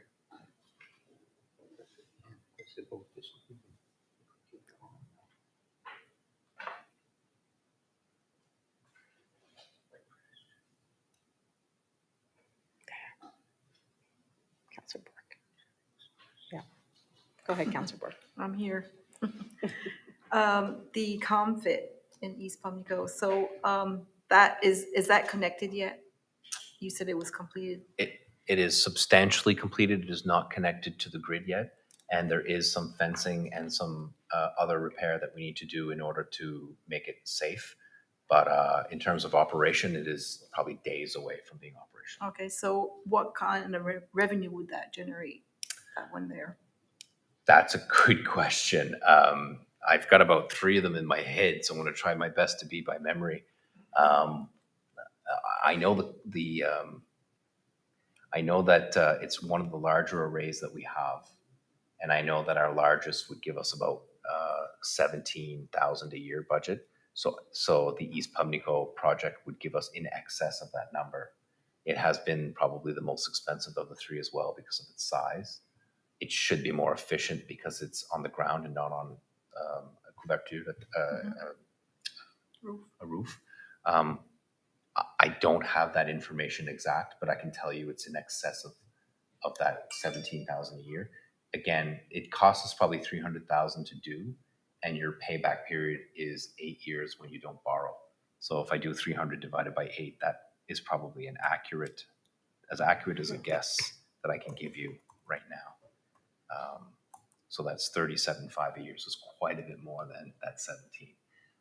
Don't bank on that 37.5 because usually that's a higher number. It's usually lower than that. So, but you can bet your bottom dollar that we're going to get our return in between year 8 and 9, maybe 10 on the worst.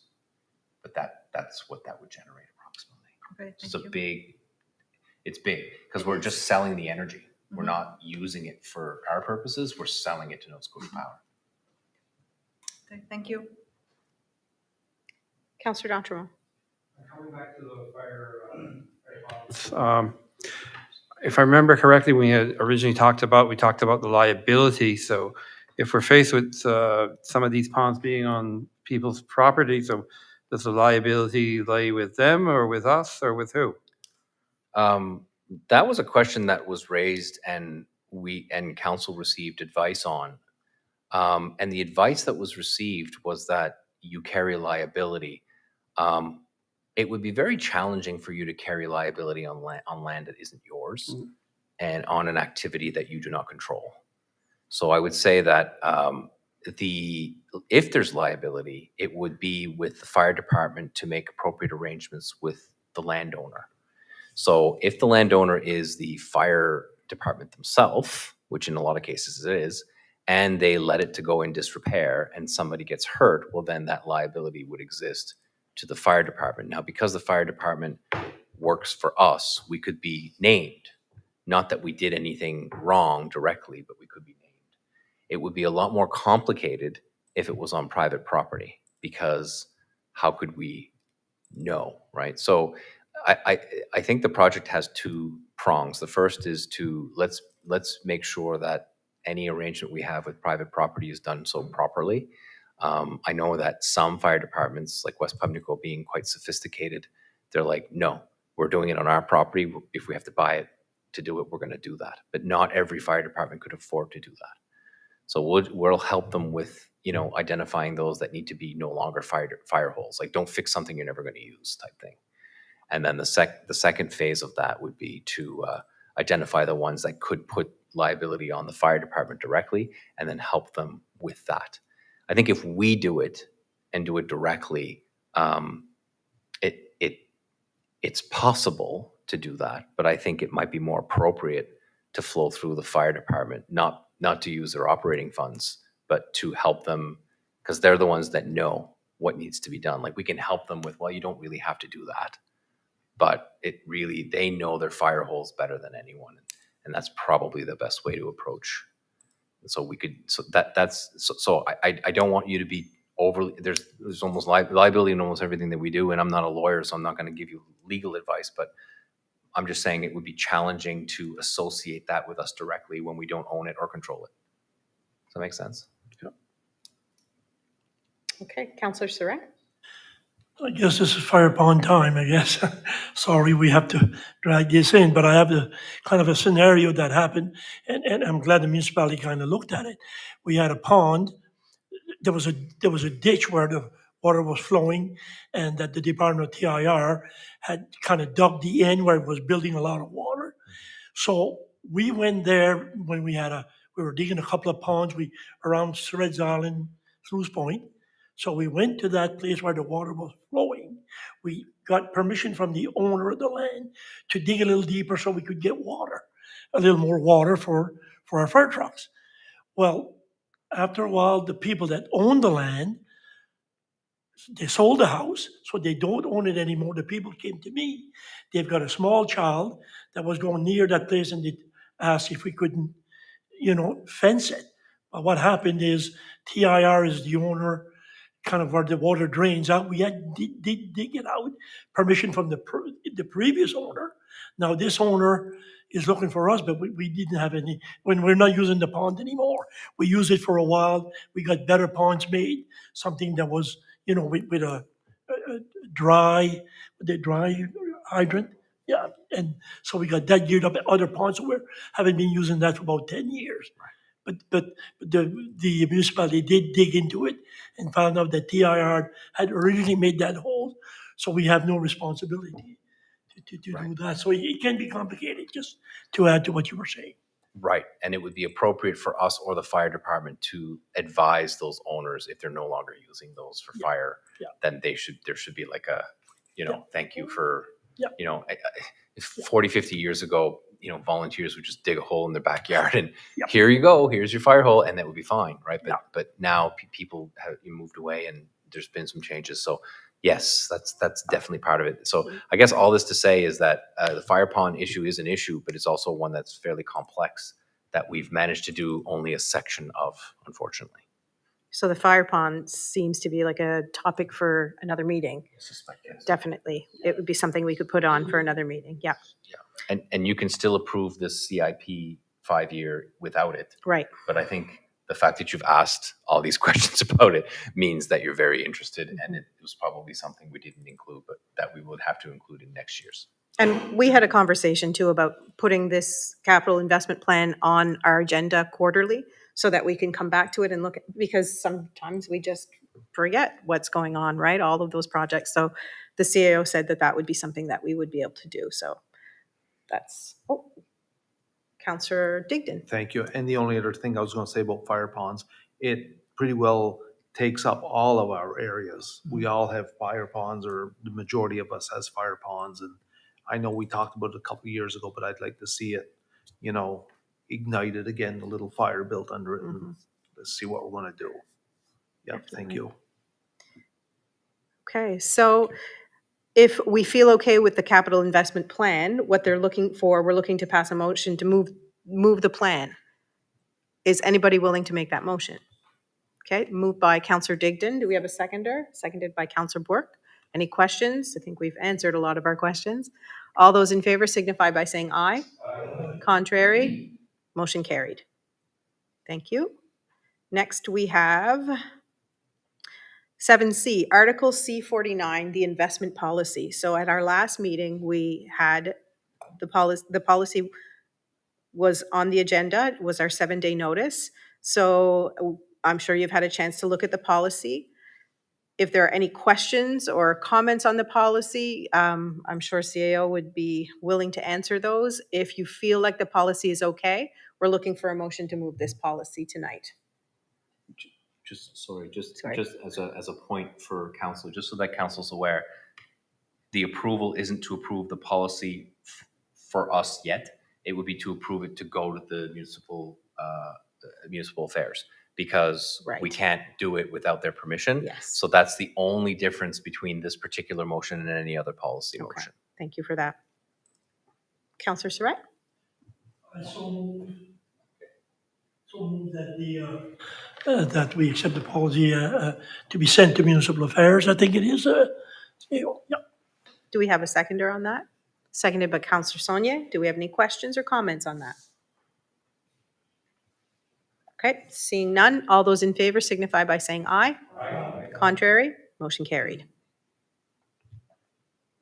Next, we have number 8, correspondence and for information. 8A, boundary review. There is an attachment of 2 pages that talks about next steps and what it is we're going to do. So there is a little bit of a, I like the way you put that, a little wrinkle. You want to talk about the wrinkle?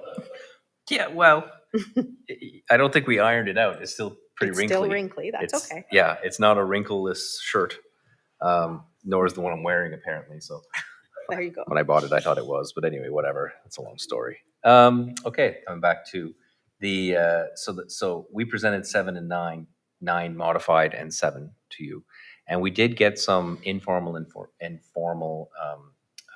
feedback on the 7 option.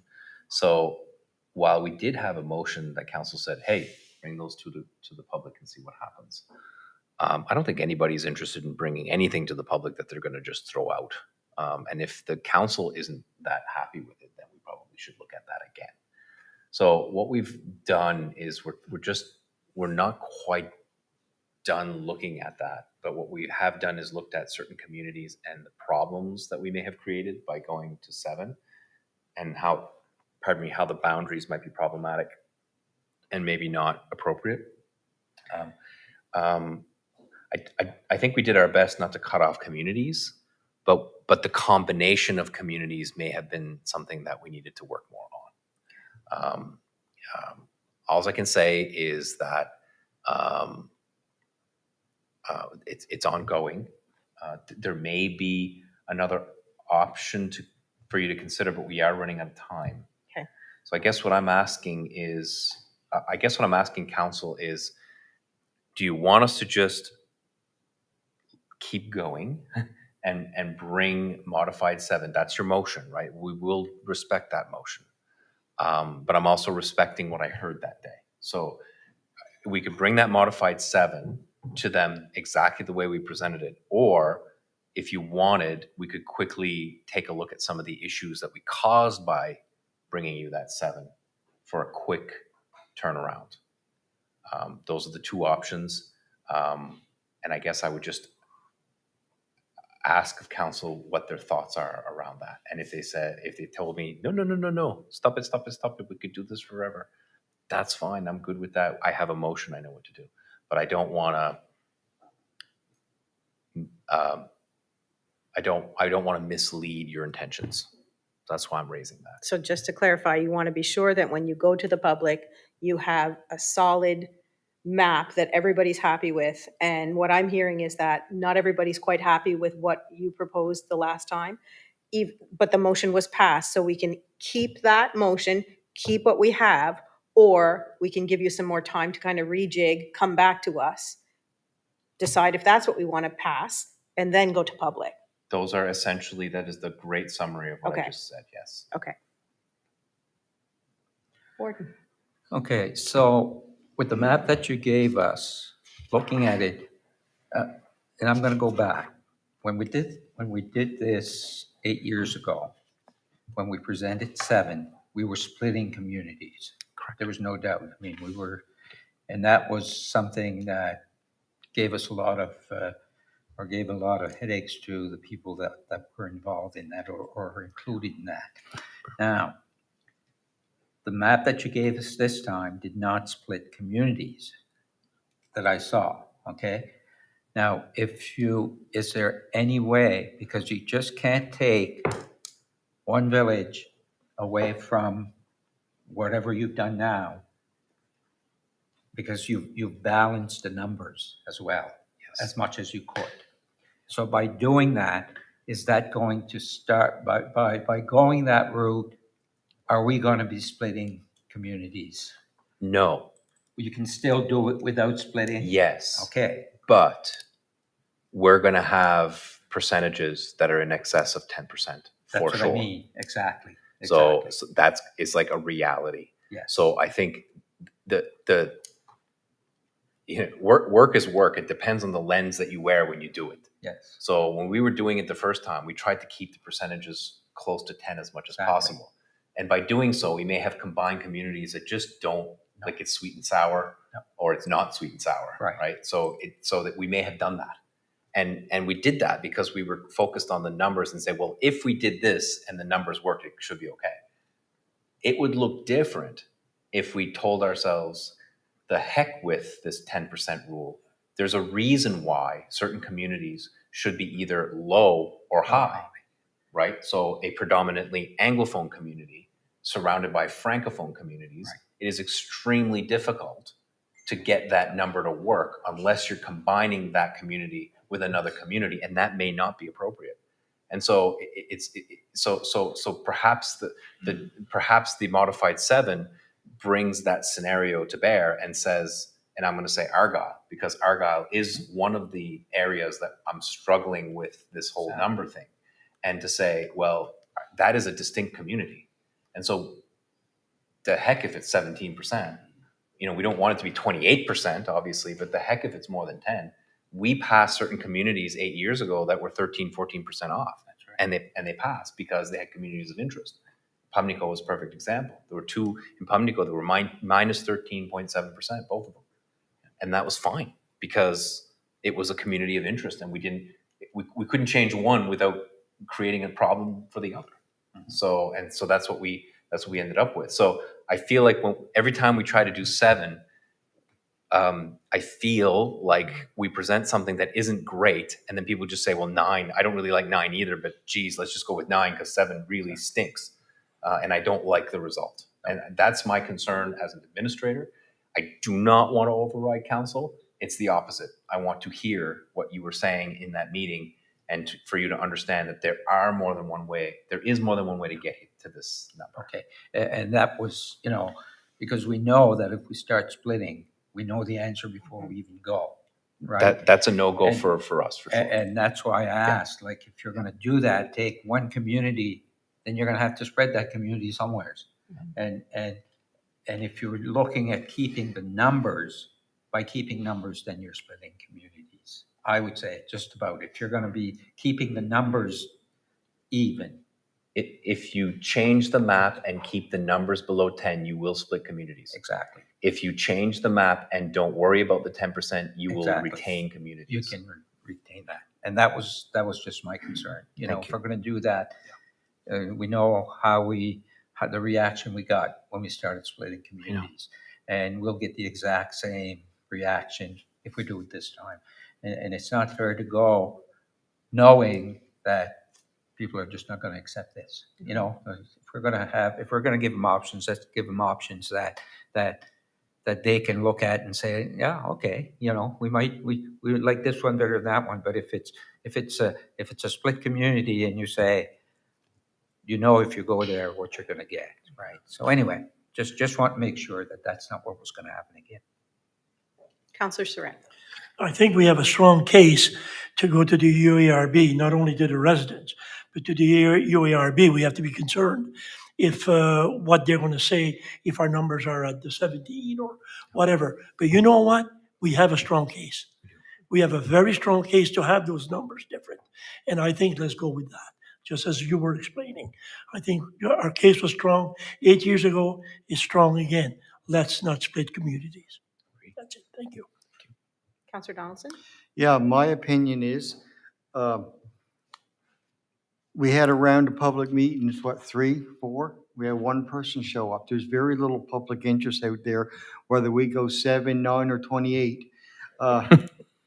So until the Public Utility Review Board in the province asks us to downsize the number of councillors, I say go with the revised 9, where we've made the change to bring the numbers closer with it, and we're not splitting communities by doing that. I say present 9 to the public, which will not be there to start with, and take it to the Utility and Review Board. And if they demand that we downsize, then we'll start looking at it. But I don't think we should be doing anything until then. And if somebody wants to make that a motion, I'll second it. So I just want to comment on what my interpretation of what the UARB is asking us to do. the UARB has asked us to present two options to the public. I guess that what you, and I'm not sure that presenting status quo, no change, and 9 amended represents two options or not. I can't say, right? It's possible that the UARB we could take that interpretation and that the UARB would agree with that interpretation. But my interpretation would be that they are looking for two options, not only in boundaries, but also in number of councillors. So if that's the case, then I do have a motion that says 9 and 7. I think the reason why I raise it again is that if in fact we have to do that, which is the motion, we have to go out with 2. Is it worth my time to reinvest more energy in 7, or are you comfortable with the modified 7 as is? And I think that's the question I'm asking. And if 9 and amended 9 was an option to go out, I don't think it is. I would have advised you, but I stand to be corrected. The UARB may interpret that differently than I do. So I kind of talked my way around in a circle there, but really I think we've already decided to go out with 9 and 7. But the question is that whether that 7 is something you want to revisit or not. Right. So do we want to revisit the maps of 7? And if you want, if you feel that that's not necessary, then Right. we're just going to go ahead Okay. with what we talked about. So that's the decision we have to make. Yeah. Do we stick with the motion we have and stick with the boundaries for 7 that we have? Or do we look at those boundaries for 7 again? What is the wish of council? Sorry. I feel as though we made a motion. It was presented to us with the 9 and 7. The numbers were there. Supposedly, we were told that this was something like the UARB would want if it was going down to 7. So I feel as though we're start playing again with lines and stuff like that. Maybe the UARB is going to come back and say, no, we don't want that big 17% on one side and 13% less on the other side and stuff like that. So I feel as though we made a motion. It still is splitting up some communities with the 7. There's no saying it's not. We've looked at that before and talked about it. And let's bring it to the public and see what they say about it. Okay, thank Go you. from there. Councillor Sonia? So, thank you. I agree with protocol. Sometimes it sucks. In my case, in my district, the proposed 7, if I'm still council in that district, it's not so much splitting communities as it is adding communities and diverse communities, I might add. So to Councillor Surratt's point, I think there's a strong case to be made that bringing that 7 scenario will not work very well. In what little discussions I've had since our last meeting with people from my district, they basically said, if it ain't broke, don't fix it. Kind of leave it to 9. I'm saying that to Digdon's point, sure, let's go with the scenario with the 7 and the 9, but we can have a strong case to say leave it to 9, because I think most of us want that, and I think the public does too. I think, again, in my situation, I think it complicates my district a lot, from Como's Hill to Rennerton and Tuscan. So it's quite a diverse and complicated district. Right. Thank you. Okay, thank you. You good? Okay. Are there any other comments on that? Okay, so we need to you want a motion on that, I'm assuming? If you want to keep going the way with those 2, no motions required. Right. And I don't want to disrespect the protocol. That's the last thing I want to do. But I also don't want to be blind to the fact that there were comments made at that meeting that I just wanted to make sure that I was okay before I move forward. What I'm hearing today is that let's just go forward. Let's just do this. And we're okay with that 100%. You may actually get that feedback from the residents that may or may not show, to Richard's point, in the open houses. So thank you for your feedback, and we will definitely respect that motion unless, doesn't seem to be. It's great. Are we okay with that? We're okay with leaving our motion as is? Okay. All right. Next, we have 8B, Fall Grants to Organization update. So we typically get a spreadsheet. We're going to be getting a spreadsheet, I understand, pretty soon with, with the update, with the amounts that we fill in every year. And because this is our second date for the Fall Grants to Organizations. Would you like to speak to that? Okay.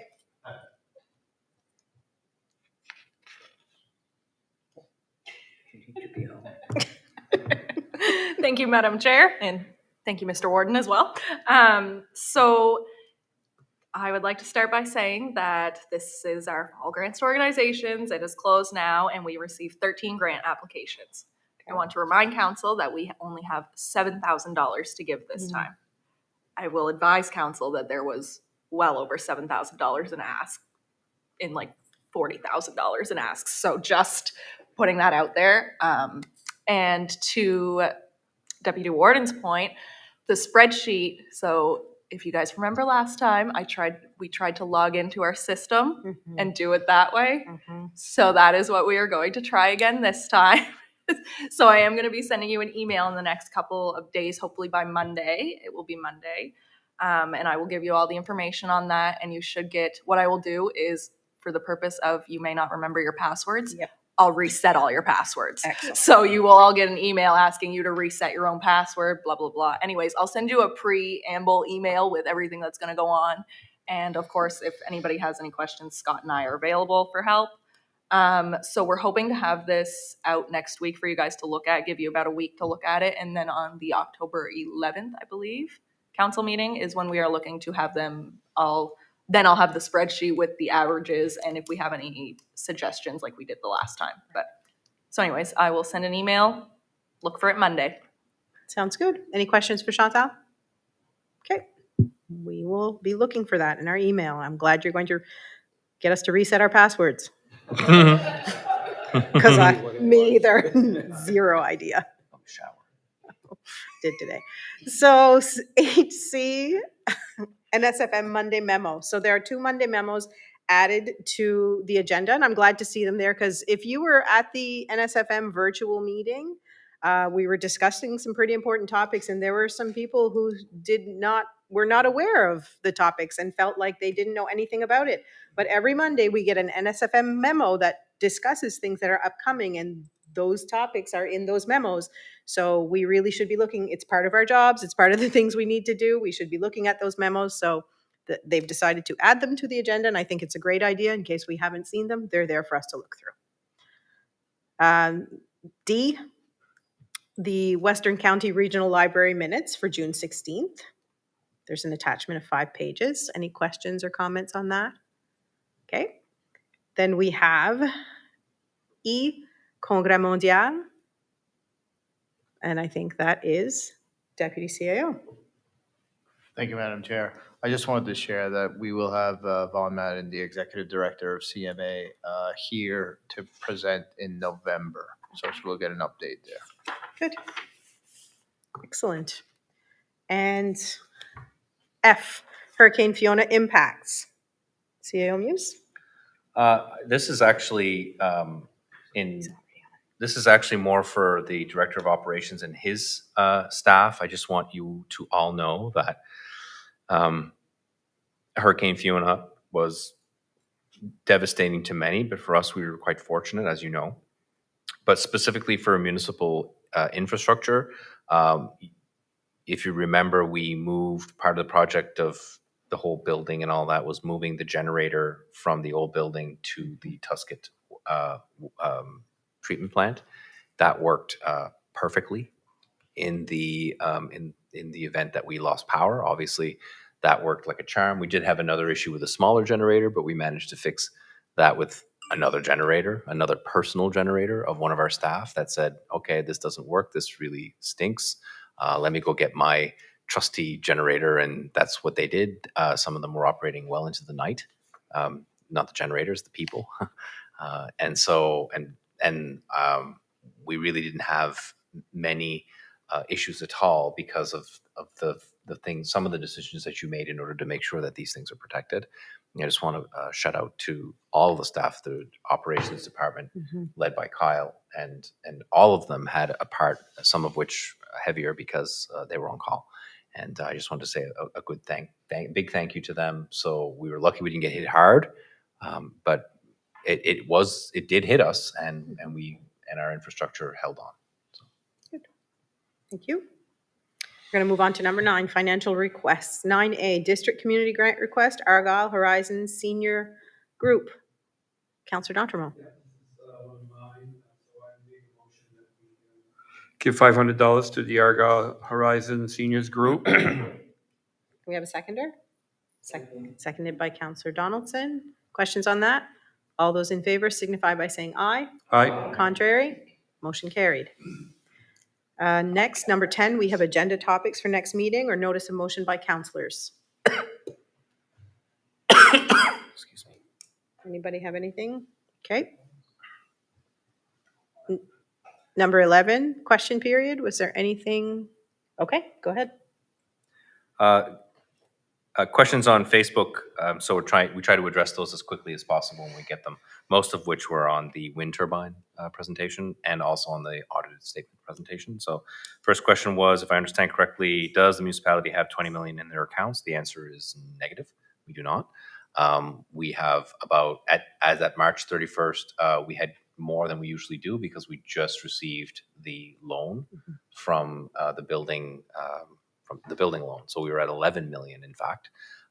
However, that's only counting some of the picture. You can't count the good side without counting the bad side, unfortunately. So when you put those two together, you're at about 5.6 million in net financial assets. That does not include your tangible capital assets. It includes your financial assets, your inventory, your all the assets, receivables, etc., minus your liabilities and your debt. So that is the answer to that question. So it's not 20 million. So I don't want you or residents to think that it's 20 million, because I wish it was 20 million, but it is not. Examples of employment numbers involved with wind turbine. Typically, wind farms do not employ any meaningful number of local individuals. These projects are very, very huge for the economy at the time of construction. They're in the hundreds of millions of dollars in construction, some of which is imported, but some of which has to be part of your community. So all your subcontractors, and I'm looking at Councillor Calvin because I know he was here when the wind turbines were occurring in West Pubnico. He could probably, advocate to the fact that it does get busier. But when it gets erected, when all of the turbines get erected, depending on how big it is, it's not a significant amount of jobs. So we don't really count the economic benefit from the amount of jobs. It's the quality of the jobs that are created, and those are pretty high quality. I think, correct me if I'm wrong, it might be 3 to 5 with the Pubnico Point, and if it was larger than that, clearly it would be, my best guess would be 7 to 10, but really it's too early to know for sure. So it's not 200, right? It's in the single digits. Is what our experience has been. Third question, if they're open to First Nation partnerships, would be nice if that there was an option for municipalities within which they operate. Private companies profiting off our natural resources, benefits should be shared.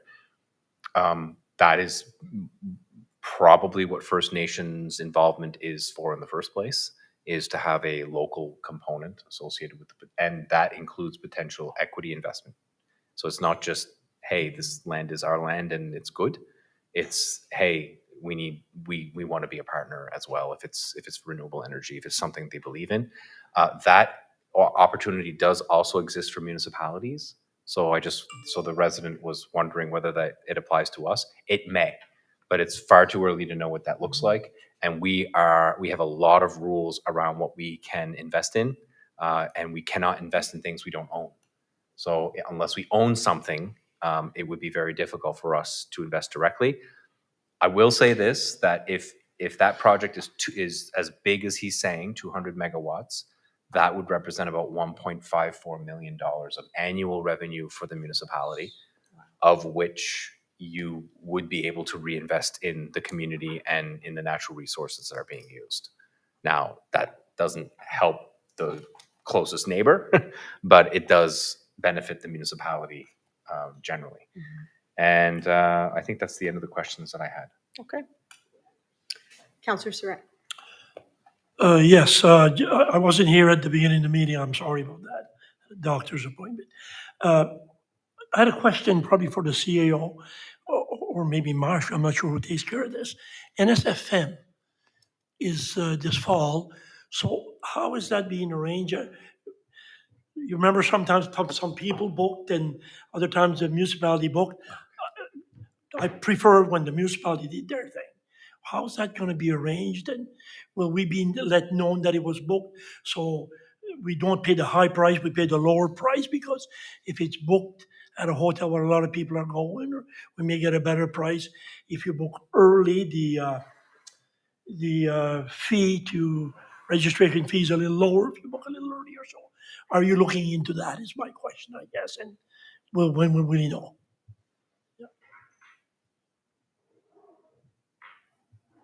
Thank you.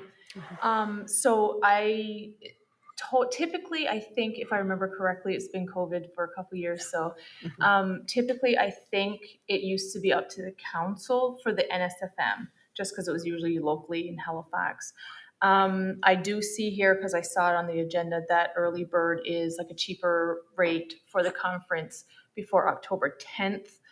I'm assuming the rooms are still up for book. I have not heard from any counselor as to who wanted to go. It is definitely something I can do if that's council's wishes, or if you guys prefer, that's totally up to you guys. Right on. So what I'll be doing is sending you that I want to go. I would think I'm responsible for somebody to say it's okay for me to go. I know there'll be more than likely no question. The warden probably approves it. I don't know how it worked. I never knew how it worked before, but I know that I'll be sending to the CAO and yourself, Marcia, that I want to go, and how do I proceed will be my question. Yeah, so just so council knows, we have in the budget for 5 counselors. Typically, it was never an issue. I am not responsible for who decides who's going. Typically, it's never been, like I said, it's never been an issue because some can attend or choose not to. That would be up to council to decide, but we do have 5 counselors. So we have a policy, do we? Of 5 right now? No, I'm just going by, there is no policy on the limit. I just put it in the budget based on a few years' history. So totally up to council. If 8 want to go and you guys approve it, that's totally up to council. I just went by history on how many people or how many councilors usually attended. Very good. Thanks, Marsha. Yep. Councillor Digdon. Thank you. I pushed my button a couple of times there. I was off, I was on, I was back off, back on. And that the only thing about that question about the money that they thought we may have had in an account or whatever, the only thing I will say is the last few years I've been coming in here, I really listened to Grant Thornton when they're presenting their findings and stuff like that. I also listened, we were at a meeting one time in Halifax and Mr. Surratt was there as well.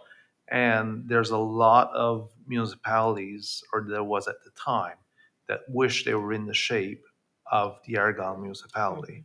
And I honestly am looking over at a couple of people there, and I believe that's a reflection of our CAO, our Director of Finance, and all of his staff. And they always do keep a pretty close rein on what's going on around here. And I just thank you. Thank you for what you do for us. I guess I'm going to go back to what Councillor Surratt was talking about. I thought we've never restricted. It's just that who goes or how many, and I don't think we restrict who goes to FCM either, right? We've never had restrictions on those. Whoever wants to go, but I know in past years I think I've always attended. Okay. And not because I'm warden, because I wasn't warden, I've always attended. And there's a few that always attend. And it was always basically 5 of us, right? 5 or 6 of us, right? And I'm registered And you asked a question, can you register? I think you can register yourself, but I think the bill is going to come Yeah. to you. Correct. I didn't Right? get paid. We're yeah, not going to get charged. for the The registration. hotel could be different if you book your own. I may have to pay the bill and put it on my expense. Yeah. But I also, what I do is I look at the block that they have for the conference. And I try to stay within that block, because usually what happens is they have a special rate at the time there's a reduction in the rate for the conference. They have a block that are specially for that. So I booked my room as well, I did too. right? If you wanted that to be billed, but it doesn't really matter to me. Some Yeah. people don't, some people prefer to have it billed for some reason, but for me, it doesn't matter. I pay it, I put it in my expense. I get paid again. I mean, before the bill comes on my credit card, usually I get the payment back from municipality anyway. So that's how I always do it. So I don't know if, now, I think we've changed some of the policy for the FCM, where the amount that you pay, and I think hotels are booked. It's not that they're booked. There's certain hotels that are cheaper, and if I want to stay in a higher price one, I have to pay the difference. Something like that. I think that was a policy that, or maybe not a policy, but it was definitely a discussion that was discussed at the council table. I remember that. So anyway, that just wanted to clarify how I do mine, and what, from what I understand, is how it's been done. Go ahead. I'm not going to repeat what was said. There is no restriction. So what we'll do is, we know right now that we looks like we have Guy, myself, I'm going to register, and Nicole and Danny. There's 4. There's 5. Oh, nice. So you're out. Yeah. Okay. So so there's nothing more honest. So essentially, some of the restrictions we might see in the policies are associated with the way the FCM works and the way the NSF, like the FCM is very, very particular, that you must register and all these things. So it is kind of confusing. All we need to know is who and whether or not you're registering on your own, and whether or not you're booking your hotel on your own. We would prefer that you book the Westin, because that's the booked area. But if you can get a better rate, that's fine. If you're looking to be somewhere else at a more expensive rate, maybe we need to have a conversation, because from the taxpayer's perspective, we want to just, be mindful of what that means for them. But right now it looks like it's 1, 2, 3, 4, 5. I'm not included in the 5. I'm in a separate budget line. So even if we had one more person or even more, it's not a big deal, because other budget lines are quite a bit shorter. Like I didn't go to AMA, for instance, and there's training budgets as well. So all of those kind of play into one. Who would you like us to let know? Marsha would be. Marsha. Okay. Okay.